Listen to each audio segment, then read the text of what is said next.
ज्ञानवापी मस्जिद काशी विश्वनाथ मंदिर, जो कि एक समय ज्ञानवापी परिसर में हुआ करता था। इस मंदिर का इतिहास इतना दिलचस्प है कि इसने अपने आंगन में खुद को विध्वंस होते हुए कई बार देखा।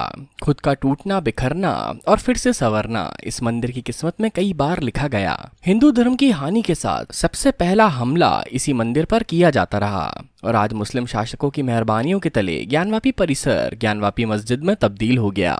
हालांकि दस्तावेजों में ऐसी कई निशानियां सामने आई हैं जिसने यह साबित किया है कि ज्ञानवापी मस्जिद कभी ज्ञानवापी परिसर हुआ करता था, जहां काशी विश्वनाथ का मंदिर था। लेकिन आखिर ज्ञानवापी मंदिर ज्ञानवापी मस्जिद कैसे बन गया, इसके पीछे और कौन कौन से अत्याचार इस मंदिर ने सहे हैं, अगर आप भी ये सब जानना चाहते हैं तो वीडियो को पूरा देखिएगा। लेकिन उससे पहले चैनल को सब्सक्राइब करना बिल्कुल भी मत भूलिएगा। अगर शुरुआत से शुरू किया जाए तो बनारस के शासक जयचंद्र को असनी के युद्ध में पराजित कर ऐबक ने शहर पर कब्जा किया था और फिर कुतुबुद्दीन के समय में बनारस में हिंदू धर्म की जो हानि हुई, जिस तरह के अत्याचार हुए, इल्तुतमिश के दौर आते आते उसमें थोड़ी कमी आई। उसके अमलदारों को पैसे खिलाकर हिंदू जनता और श्रेष्ठी वर्ग ने काशी में फिर से अपनी धार्मिक गतिविधियां शुरू कर दी और 1296 ईस्वी तक काशी विश्वनाथ मंदिर सहित जो मंदिर कुतुबुद्दीन ऐबक के शासन में तोड़े गए थे, वो मंदिर फिर से बनाए जाने लगे। इसी दौर में विश्वनाथ का मंदिर भी दोबारा बनाया गया। लेकिन बनारस के लिए दोबारा परेशानी का सबब शुरू हुआ जब जौनपुर में शर्की सुल्तानों की सत्ता मजबूत हुई। जौनपुर को 1359-60 में फिरोज शाह तुगलक ने बसाया था, लेकिन इसी जौनपुर में 1393-94 ईस्वी में ख्वाजा जहां मलिक सरवर ने नसरुद्दीन मोहम्मद तुगलक से अपना संबंध तोड़कर स्वतंत्र सल्तनत कायम की। तुगलक के वजीर से स्वतंत्र शासक बने इसी मलिक सरवर के वंशज महमूद शाह शर्की ने 1436 से 1458 ईस्वी के अपने शासनकाल में बनारस में फिर से मंदिरों की तोड़फोड़ शुरू की, जिसका शिकार विश्वनाथ का मंदिर भी हुआ और फिर से एक बार इस मंदिर में अपने आंगन को मजहबी सत्ता की आड़ में चकनाचूर होते हुए देखा। इसके बाद दूसरी बार विध्वंस के करीब 125 साल बाद एक बार फिर से विश्वनाथ का मंदिर बना। इसका श्रेय अकबर के दरबारी और राजस्व व्यवस्था का मजबूत ढांचा खड़ा करने वाले राजा टोडरमल के पुत्र गोवर्धन दास को जाता है। इसकी पुष्टि आपको इतिहास में मिल जाएगी। बताया जाता है कि 1585 ईस्वी के आसपास गोवर्धन दास ने अपने पिता की आज्ञा के मुताबिक विश्वनाथ मंदिर का निर्माण करवाया। ऐसा माना जाता है कि 1580 ईस्वी में मुंगेर की जीत के बाद राजा टोडरमल को विश्वनाथ का मंदिर फिर से बनवाने की प्रेरणा नारायण भट्ट ने दी थी, जो दक्षिण भारत के मशहूर विद्वान थे और काफी समय तक काशी में रहे थे। इस विश्वनाथ के प्राचीन मंदिर में 5 मंडप थे। इनमें से पूर्व की ओर और 5वें मंडप का नाप 125 गुणे 35 फीट था। ये रंग मंडप था और इसमें धार्मिक उपदेश होते थे। टोडरमल ने मंदिर की मरम्मत करा दी और मंदिर की कुर्सी 7 फीट और ऊंची उठाकर सड़क के बराबर कर दी। लेकिन मुसलमानों के डर से मंदिर में मूर्तियां नहीं खोदी गईं, क्योंकि राजा टोडरमल अकबर के राज दरबारी हुआ करते थे। तो भले ही उन्होंने मंदिरों का निर्माण करने के लिए अकबर की इजाजत लेने की जरूरत नहीं पड़ती हो, लेकिन फिर भी मुगल शासकों का खौफ इन राजपूत राजाओं के दिमाग पर अच्छी तरह हावी था। कहीं कहीं ये भी सुनने में आता था कि काशी विश्वनाथ मंदिर का पुनः निर्माण टोडरमल ने अकबर के कहने पर ही करवाया था। आपको बता दें कि 16वीं सदी में जो विश्वनाथ मंदिर बना वो चौखुंटा था। मंडपों के साथ मंदिर में शिखर थे। मंदिर के चारों ओर प्रदक्षिणा पथ था, जिसमें अनगिनत देवी देवताओं के मंदिर थे। टोडरमल की इच्छा के मुताबिक अकबर के काल में गोवर्धन दास और नारायण भट्ट ने जिस विश्वनाथ मंदिर का निर्माण करवाया वो महज 9 दशक के अंदर औरंगजेब की धर्माधता का शिकार बना। 1658 ईस्वी में शाहजहां के बीमार पड़ते ही उसके चारों बेटों में गद्दी के लिए मारकाट मच गई और आखिरकार औरंगजेब ने अपने भाइयों दारा और शुजा पर जीत हासिल करने के बाद तख्त संभाला। शुरू के वर्षों में अस्थिरता का दौर था। औरंगजेब के प्रति ज्यादातर लोगों में घृणा का भाव था। एक तरफ उसने अपने पिता के जीते जी गद्दी पर कब्जा कर लिया था, शाहजहां को कैद कर लिया था, तो दूसरी तरफ अपने भाइयों की क्रूरता से हत्या की थी। इसीलिए राजकीय अस्थिरता के दौर में गद्दी संभालने के शुरुआती 8-10 वर्षों में उसकी धार्मिक कट्टरता खुलकर सामने नहीं आई, बल्कि अपनी छवि को ठीक करने के लिए उसने कई जगह मंदिरों को जमीन दी और महंतों को खास अधिकार वाले पट्टे भी दिए। लेकिन यह महज छलावा था। सत्ता संभालने के महज 1 दशक के अंदर उसका क्रूर चेहरा सामने आने लगा। औरंगजेब की धार्मिक असहिष्णुता के बारे में उसी के समकालीन दरबारी इतिहासकार साकी मुस्तकिद खान ने अपनी किताब मासिर ए आलमगिरी में लिखा है कि अपने शासन में जब औरंगजेब के कानों में खबर पहुंची कि ठट्टा और मुल्तान के सूबों में और विशेषकर बनारस में बेवकूफ ब्राह्मण अपनी रद्दी किताबें अपनी पाठशालाओं में पढ़ाते और समझाते हैं और इनमें दूर दूर से हिंदू और मुसलमान विद्यार्थी और जिज्ञासु उनके बदमाशी भरे सारे ज्ञान विज्ञानों को पढ़ने की दृष्टि से जाते हैं, तो धर्म संचालक बादशाह ने यह सुनने के बाद सूबेदारों के नाम यह फरमान जारी किया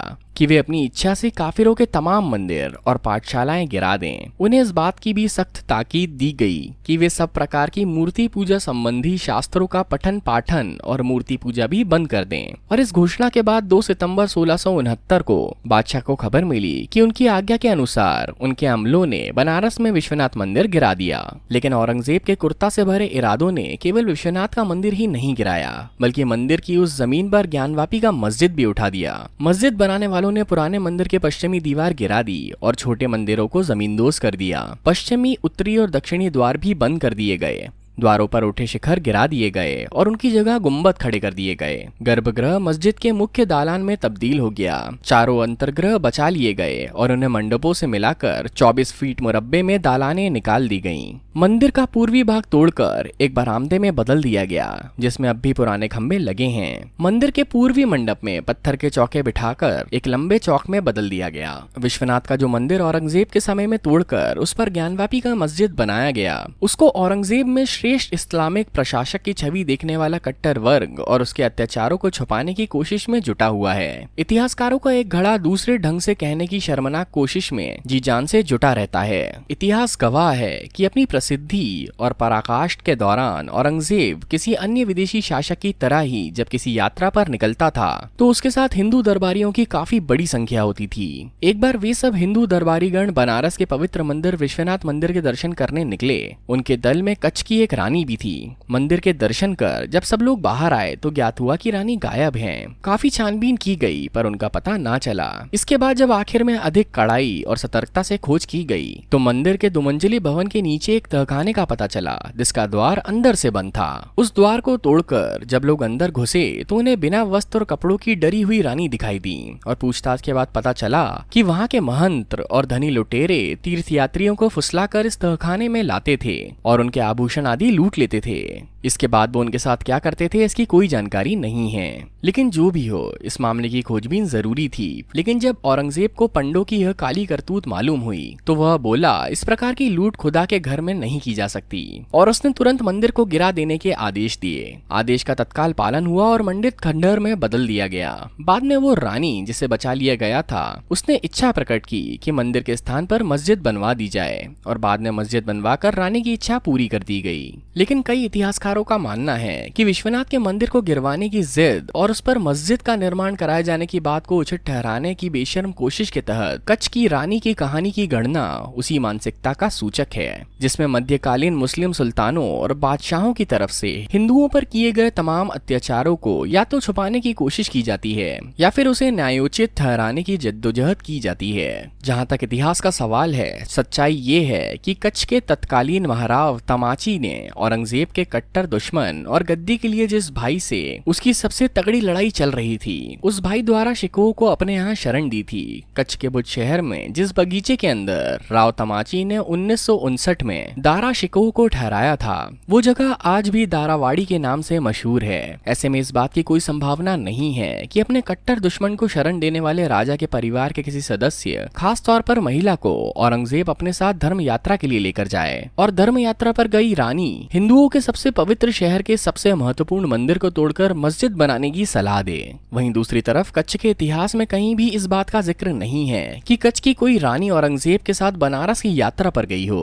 मंदिर को मस्जिद में तब्दील करवाने की जिद का तो कोई प्रश्न ही नहीं उठता। और वहीं दूसरी तरफ कच्छ भौगोलिक तौर पर इतना कटा हुआ था कि काशी तो दूर, तुलनात्मक तौर पर नजदीक द्वारका की धार्मिक यात्रा पर भी जल्दी जाना संभव नहीं है। और 1669 में जब औरंगजेब के आदेश पर विश्वनाथ का मंदिर तोड़ा गया, उस समय राव तमाची की जगह राव रायधनजी कच्छ के शासक थे और ना तो उनका और ना ही उनकी किसी रानी के वाराणसी जाने का ऐसा ऐतिहासिक दस्तावेज या राजपत्र में कोई जिक्र है। उनके मुताबिक राव रायधनजी प्रथम के करीब 150 साल बाद महाराव देशलजी द्वितीय, जो 1819 से 1860 तक कच्छ के शासक रहे, उनकी महारानी भी बड़ी मुश्किल से द्वारका दर्शन के लिए पहुंची थी और समुद्र का पानी ऊपर चढ़ जाने की वजह से मंदिर में दर्शन करने की जगह मंदिर की ध्वजा को ही दूर से देखकर उन्हें भगवान श्री कृष्ण की वंदना कर वापस लौट जाना पड़ा था। नजदीक का ये हाल था तो 2000 किलोमीटर दूर वाराणसी जाने का तो कोई सवाल ही नहीं उठता। बहरहाल जहाँ तक काशी विश्वनाथ मंदिर का सवाल था। औरंगजेब के बाद मुगल शासन के लगातार कमजोर होते जाने और मराठा शक्ति के उदय के साथ विश्वनाथ का मंदिर फिर से बनाने की कोशिश शुरू हुई। रीवा और मेवाड़ के महाराणा के साथ ही नाना फडणवीस ने भी इस दिशा में कोशिश की थी, लेकिन आखिरकार मंदिर बनवाने का यश हासिल हुआ इंदौर की महारानी अहिल्याबाई होलकर को। प्रखर राष्ट्रवादी और धर्मपरायण महारानी अहिल्याबाई ने ज्ञानवापी क्षेत्र में जमीन खरीदी और अवध के नवाब से मंदिर निर्माण की अनुमति ले ली और 1777 ईस्वी में जन्माष्टमी के दिन विश्वनाथ मंदिर की पुनर्स्थापना हुई। इतिहास गवाह है कि सल्तनत और मुगल काल में भारी अत्याचार के शिकार हुए बनारस के ब्राह्मण इतने डर गए थे कि वो अहिल्याबाई की तरफ से बनाए जा रहे मंदिर के कामकाज में अलग ही रहे। ऐसे में महारानी अहिल्याबाई को अपनी राजधानी महेश्वर से एक पंडित को बुलवाकर नए मंदिर में प्राण प्रतिष्ठा करनी पड़ी। इस मंदिर के पहले पुजारी तारापुर इलाके के एक भूमिहार ब्राह्मण बने।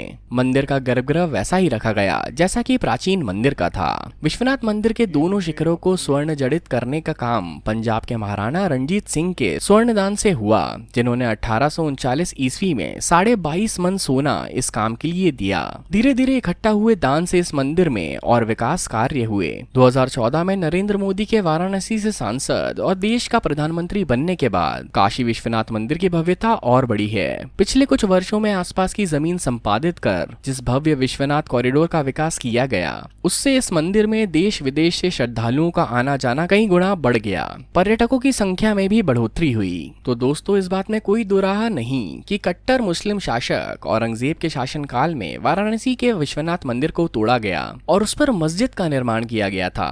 इसका विवरण उसी कालखंड के दस्तावेजों में है। जिस तरह का वर्णन उन दस्तावेजों में है, उसी की निशानी अब भी सामने आई है। जब वाराणसी की स्थानीय अदालत के आदेश पर ज्ञानवापी परिसर का सर्वेक्षण हुआ है। अगर आप ज्ञानवापी का असली मतलब समझते हैं तो आपको पता चल जाएगा कि ज्ञानवापी का अर्थ होता है ज्ञान का कुआं। हिंदू पक्ष का हमेशा से कहना रहा है कि ज्ञानवापी परिसर में जो मस्जिद है वो प्राचीन विश्वनाथ मंदिर को तोड़कर बनाई गई है, जबकि मुसलमान संगठन इतिहास से किनारा करते हुए भारतीय संविधान और कानून की दुहाई देकर ये कहने लगे हैं कि यह मस्जिद थी और रहेगी, इसमें किसी भी किस्म का बदलाव वो सहन नहीं करेंगे। फिलहाल जिस पुराने मंदिर को तोड़कर ज्ञानवापी की मस्जिद बनी है, उसको लेकर हिंदुओं की टीस कम नहीं हुई है। यही वजह है कि इसे लेकर कई मामले अदालत में चल रहे हैं। जब ज्ञानवापी परिसर का सर्वेक्षण हुआ है, पुराने विश्वनाथ मंदिर से जुड़ी हुई निशानियां साफ नजर आ रही हैं। जाहिर है मुस्लिम पक्ष भी इसको लेकर आक्रामक है, क्योंकि उनको पता है कि अगर पुराने मंदिरों को तोड़कर बनी मस्जिदों को